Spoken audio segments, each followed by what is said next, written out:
Chrysler's 300 always had that kind of big, broad-shouldered look to it. Then they bring out this next generation, and it's like steroidal. Everything's gotten more in every direction visually, though it's basically the same size car. Nothing short of a Rolls-Royce looks bigger on the road. This is an SRT8. That means a big V8 motor, handling package, big boots, and as much Detroit as you can put on four wheels. You've got this very glitzy, kind of big, massive, rolling kind of design in here. Kind of this Patek Philippe gauge layout with a nicely done color helper screen. But that's really at odds, to my eye, with the Play School Garmin navigation system. Now, this is the biggest screen in the business right now, with the exception of some really high-end cars. 8.4-inch LCD. I absolutely love the touch response. This is one of the greats in terms of crisp throttle response on the screen. Look at that. And that same clarity mostly goes for things like climate control, nice big buttons, pretty easy to figure out without the manual. Then there's player and radio. They break up media under those two tabs. Player means anything that isn't radio. So you go to the source button here, and you've got, of course, your optical disc, SD card, not real popular, USB that'll take thumb drives or iPod, iPhone. Auxiliary, of course, is your fail-safe backup, and Bluetooth streaming. Under radio, standard stuff, AM, FM, satellite radio, no HD radio here. Sirius brings in your traffic and weather information, which brings us to this screen. Here's our Sirius Travel Link, which has all those features, so you've got a fairly rich telematics system here without having a full live Google search, which the best cars in the business have right now, but this is one tier down, if you will.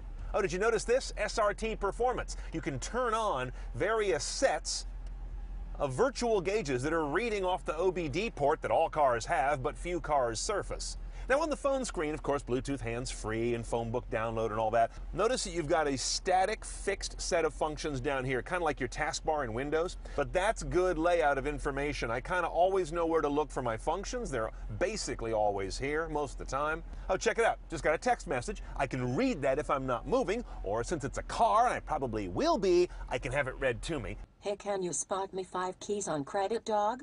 And I can reply with some canned messages.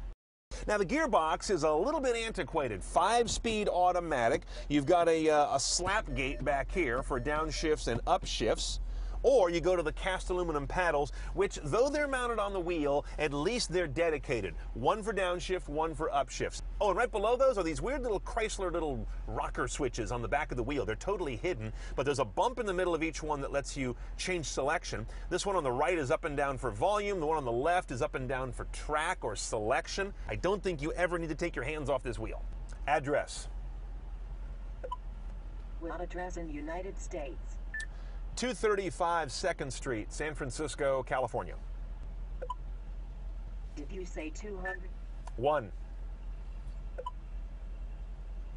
Would you like to begin that? Yes. That's damn impressive. I rattled off the street address without saying individual digits, gave it city, gave it state, it parsed it all out, and did it with no errors. It's not always perfect, but it's one of the best I've ever seen. Now, of course, a big part of the SRT8 story is the 8, and that lives in here. This big bastard, a 6.4-liter aluminum V8 that does it the old-fashioned way. No turbo, no blower, it's just big. 390 cubic inches is what they really ought to call it. This just sounds bigger to me. 470 horse, 470 foot-pounds of torque. Gets this big guy up to 60 in about 4.9, maybe a little bit faster. The downside is you're going to get 1423 mpg, and that's on a good day when you're not paying attention to the pedal on the right. Get into it more and who knows. In fact, this guy gets hit with a $1,000 gas guzzler tax, which I almost never see anymore. Let's go see if it's worth it.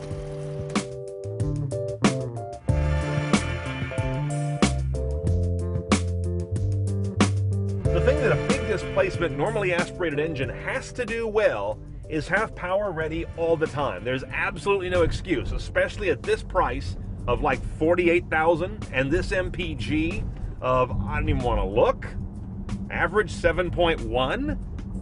This is a car that has to deliver power all the time or the point is missed. And this one does.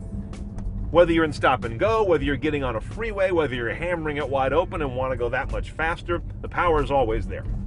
The ride quality is firm all the time. Even when I'm not in sport mode, it's got a ride that is definitely telling you you're riding in a big car with super low profile tires and a lot of weight on the hoof. And of course, in a lot of other cars, you'd hear me grouse about this being a 5-speed automatic, missing 1, 2, 3, even 4 gears compared to other cars today. But with this kind of cubic inches, it doesn't matter. It just overcomes whatever gear you're in. The SRT8 is a $50,000 300 before you add the dubious $2,000 speakers or blind spot and adaptive cruise tech that seems to gild the lily on a car like this. Instead, buy it for what it is, a really fast steamroller with a downtown style all its own.